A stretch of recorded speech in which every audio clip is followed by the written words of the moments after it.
कहानी है एक ऐसे मजदूर की जिसने झारखंड की राजनीति में राज किया, जिसने महेंद्र सिंह धोनी को लग्जरी कार गिफ्ट की और लिम्का बुक ऑफ रिकॉर्ड्स में अपना नाम दर्ज कराया। उसके एक हस्ताक्षर की कीमत 2 करोड़ से 20 करोड़ की थी और हैसियत इतनी कि दक्षिण अफ्रीका के माइनिंग ब्लॉक को भी खरीद डाला।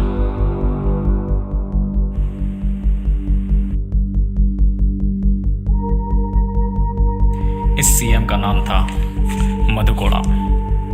मधु कोड़ा का बचपन काफ़ी तंगहाली में बीता था। जन्म आधुनिकता से दूर किसी सुदूर गांव में हुआ था। झारखंड का वो गांव तब बिहार के अंतर्गत था, क्योंकि उस वक्त तक झारखंड बिहार का ही हिस्सा था। कोल्हान क्षेत्र का वो गांव पाताहातू के नाम से जाना जाता है। जब वह छोटा लड़का गांव का स्कूल जाता, उसे उस क्षेत्र की दुर्दशा नजर आती। वह इन सबको बदलना चाहता, पर बदलाव तभी संभव था जब वह स्वयं काबिल हो। अब सवाल ये था कि वह इस काबिल कैसे हो सकता था, क्योंकि परिस्थिति ये थी कि उसके गांव वाले गरीब, उसका पिता गरीब, उम्मीद की कोई किरण नहीं। जल्द ही उसने एक शुरुआत करने की सोची और लगा कोल माइंस में मजदूरी करने। बिल्कुल, शुरुआत उसने जीरो से की। दुनिया में 2 तरह के लोग होते हैं, भीड़ बनने वाले और दूसरा भीड़ बनाने वाले। और अगर कुछ बदलाव चाहिए तो उसे पहले कैटेगरी से निकलकर दूसरे कैटेगरी के लोगों में बदलना होगा। अब वो खुद में नए बदलाव लाने लगा ताकि भीड़ उसे अपना मुखिया मान सके। उसने उन छोटे मजदूरों को भावनात्मक सहारा देना शुरू किया, छोटे मोटे आर्थिक मदद भी करने लगा। तीर सही निशाने पर लगते ही अब बारी थी उन्हें सपना दिखाने की। उन सपनों में न वो पुरानी लाचारी थी, न बेबसी, न वो मजबूरी जिनसे वहाँ के लोग खुद को आज़ाद पाना चाहते थे।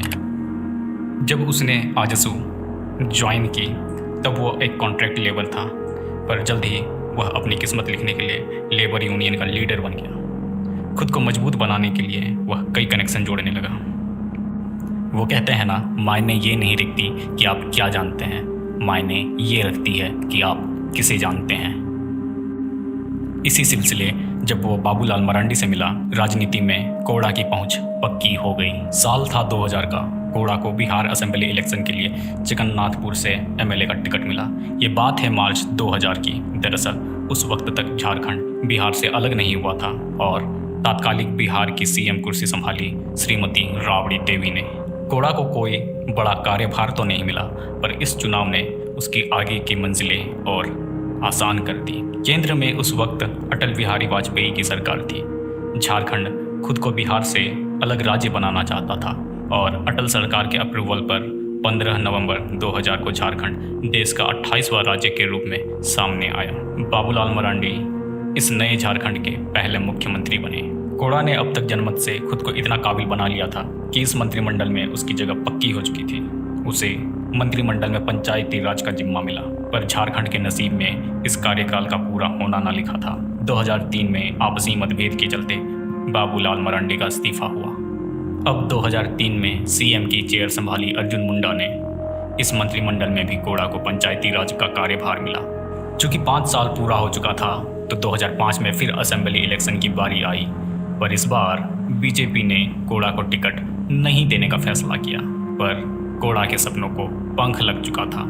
उसने पार्टी से बगावत कर जगन्नाथपुर से निर्दलीय ही इलेक्शन लड़ने का मन बना लिया।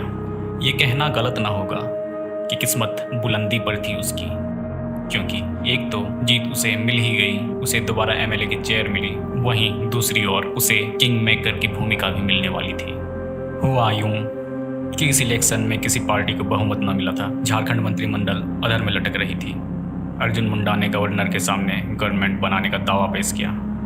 यहाँ किंग मेकर की भूमिका में कोड़ा ने अपने शर्तों पर पार्टी को समर्थन देने का फैसला किया और यही नहीं, उसने अपने साथ 3 और इंडिपेंडेंट एमएलए से भी पार्टी को समर्थन दिलवाया।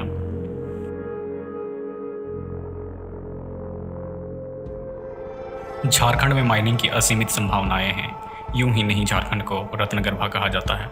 रत्नगर्भा यानी जिसके गर्भ में रत्न भरे पड़े हो। और दूसरी ओर कोड़ा ठहरा किस्मत का धनी।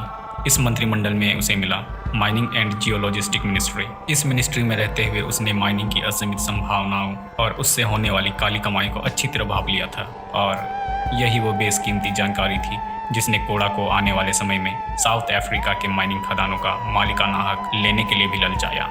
बहरहाल कोड़ा को अपनी ताकत पर गुमान हो आया था, आखिर वो एक किंग मेकर था। ऐसे में ही एक सड़क के टेंडर को लेकर अर्जुन मुंडा और कोड़ा के बीच अनबन हो गई। मामला इतना बढ़ा कि कोड़ा ने असेंबली में ही अपने आंसू बहा दिए और अपनी ही सरकार पर आरोप लगाए। बारी थी अब अपने आंसू का बदला लेने की। उसने सरकार से अपना समर्थन वापस ले लिया। सरकार गिरकर बिखर गई। जो किसी एक की आंखों का कांटा होता है, वह दूसरे की आंख का तारा हो जाता है। बीजेपी के लिए कोड़ा भले आंख का कांटा साबित हुआ हो, पर इससे वो दूसरे राजनीतिक दलों के लिए आंखों का तारा बन चुका था। कांग्रेस और जेएम ने कोड़ा को अपने पास आने की दावत दे दी। आरजेडी सुप्रीमो लालू यादव की पहल पर यूपीए गवर्नमेंट ने मधु कोड़ा को मुख्यमंत्री स्वीकार कर लिया। यह साल था 2006 का। झारखंड के इतिहास में ऐसा पहली बार था कि किसी निर्दलीय एमएलए ने अपनी सरकार बनाई हो। कोड़ा ने 18 सितंबर 2006 से 27 अगस्त 2008 तक सीएम की कुर्सी संभाली। कोई इंडिपेंडेंट एमएलए इतने लंबे समय तक गद्दी पर नहीं रहा। इसके लिए लिम्का बुक ऑफ रिकॉर्ड में कोड़ा का नाम दर्ज हुआ। इससे पहले ये रिकॉर्ड 1971 में उड़ीसा के विश्वनाथ दास और 2002 में मेघालय के फ्लाइंडर एंडरसन खोंगलाम के नाम ये रिकॉर्ड दर्ज है। पावर की बुलंदी पर पहुंचने पर कोड़ा ने कई ऐसे फैसले लिए जो जनहित से हटकर व्यक्तिगत हितों पर आधारित थी, और इन्हीं फैसलों ने कोड़ा को पावर की बुलंदी से जेल की कोठरी तक पहुंचाया।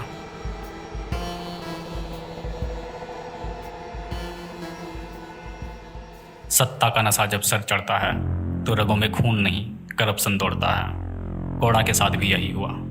2006 से 2008 तक उसने गद्दी संभाली। न केवल उसने कोल ब्लॉक आवंटन में घोटाला किया, बल्कि बिजली, आयरन, स्टील और ऊर्जा क्षेत्रों में भी गड़बड़ियां की। बात है 2006 की। 38 माइनिंग ब्लॉक अलॉटमेंट के लिए आवेदन मंगाए जाते हैं। एक स्क्रीनिंग कमेटी बैठाई जाती है। काम था उसका आवेदन की पड़ताल कर सही कैंडिडेट को चुनना। स्क्रीनिंग कमेटी के अध्यक्ष बनाए जाते हैं एच.सी. गुप्ता, जो उस वक्त कोयला सचिव थे। पर स्क्रीनिंग कमेटी ने कोल ब्लॉक आवंटन के लिए बिना कोई पारदर्शी तरीका अपनाए ही झारखंड के मुख्य सचिव अशोक कुमार बसु के साथ मिलकर अपने स्तर पर ही ब्लॉक आवंटित करने की सिफारिश कर दी, और इसी को आधार बनाकर कोड़ा सरकार ने ये कोयला खदान कोलकाता के एक कंपनी विसूल यानी विनी आयरन एंड स्टील उद्योग लिमिटेड को आवंटित कर दी। सीबीआई के मुताबिक कोड़ा ने इस कोल ब्लॉक आवंटन के लिए अरबों रुपयों की रिश्वत ली थी। फ्रंटलाइन की एक रिपोर्ट के मुताबिक एक एमओयू पर हस्ताक्षर करने की रकम 2 करोड़ से 20 करोड़ थी, और खनिज के आधार पर सिफारिशों की कीमत 30 करोड़ से 80 करोड़ थी। ये मामला तब और ज़्यादा स्पष्ट नज़र आया जब कोड़ा का काफ़ी करीबी बताया जाने वाला एक शख्स विनोद सिन्हा का नाम आयकर विभाग के सामने आया। आयकर विभाग ने मधु कोड़ा, विनोद सिन्हा और उससे जुड़े देश भर में 167 जगहों पर छापा मारा। इस मामले में कोड़ा समेत 9 लोगों को अभियुक्त बनाया गया। तत्कालीन कोयला सचिव एच.सी. गुप्ता, झारखंड के पूर्व चीफ सेक्रेटरी ए.के. बसु, 2 अन्य अफसर बसंत कुमार भट्टाचार्य और विपिन बिहारी सिंह, कोलकाता के विसूल कंपनी के डायरेक्टर वैभव तुलसियान, कोड़ा के करीबी विजय जोशी और सीए नवीन तुलसियान। मामले की गंभीरता इतनी थी कि विपक्षी पार्टी ने सदन में तत्कालीन प्रधानमंत्री मनमोहन सिंह के इस्तीफे के लिए बवाल कर दिया। सीधे प्रधानमंत्री से इस्तीफा मांगा गया, क्योंकि उस वक्त कोयला मंत्रालय का प्रभार भी प्रधानमंत्री के पास ही था और मामला कोल ब्लॉक आवंटन से जुड़ा था। पर अंदरूनी बात यह थी कि स्क्रीनिंग कमेटी ने मनमोहन सिंह को भी अंधेरे में रखा था। करप्शन में डूबा मधु कोड़ा अपनी मनमानी से सरकार चला रहा था। तभी तो झारखंड माइंस के एक ऑफिसर ने कोल ब्लॉक आवंटन की फाइल देखी तो उसे काली करतूतों का शक हुआ। ऑफिसर ने कोड़ा की मेहरबानी से अलॉटेड कंपनी को 2 मार्च को बुलाया, पर कोड़ा सरकार करप्शन का माहिर खिलाड़ी बन चुका था। आईएएस ऑफिसर को 28 फरवरी को ट्रांसफ़र लेटर थमा दिया गया और उसे चलता कर दिया गया। अपने पद का दुरुपयोग करना योग्यता के बजाय पैसा देखना, कार्य प्रणाली को मन मुताबिक प्रभावित करना कोड़ा को आसान लगने लगा था। यही वजह रही कि इसी सिलसिले जब वह मुंबई में हैदराबाद की बिजली कंपनी IVRCL से मिला तो कोड़ा ने अपने CM पद का दुरुपयोग कर कंपनी के निदेशक DK श्रीवास्तव से 11 करोड़ 40 लाख की घूस ले ली और बदले में उसे गढ़वा, पलामू, लातेहार सहित 6 जिलों का टेंडर दे दिया गया।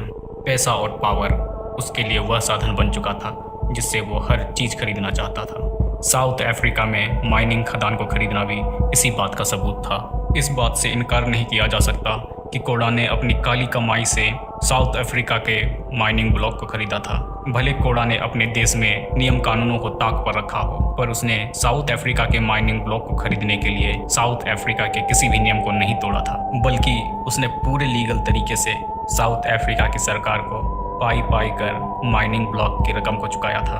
इन्वेस्टिगेशन ऑफिसर्स को पक्के सबूत मिले हैं कि पैसे हवाले के माध्यम से रांची से मुंबई, मुंबई से दुबई और दुबई से साउथ अफ्रीका गए। इस काम में लगी कंपनी केवल कागजों पर ही थी, यानी कि ये पूरी तरीके से फर्जी थी। उन्हें केवल इसी फ्रॉड काम के लिए बनाया गया था। इसमें 1, 2 नहीं बल्कि 35 फर्जी कंपनी थी और ये 35 फर्जी कंपनी इस फ्रॉड को पूरी मेहनत से अंजाम दे रहे थे। कोड़ा राजनीति में कायम रहना चाहता था क्योंकि उसे पावर और पैसा यही राजनीति तो मुहैया कराती थी। इसके लिए वह किसी भी हद तक जाने के लिए तैयार था।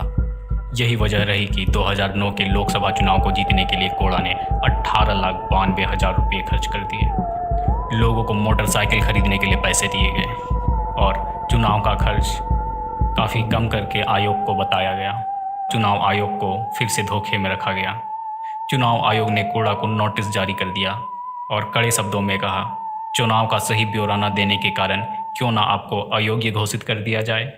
और इसी कारण सितंबर 2017 में कोड़ा के चुनाव लड़ने पर 3 साल की रोक लगा दी गई।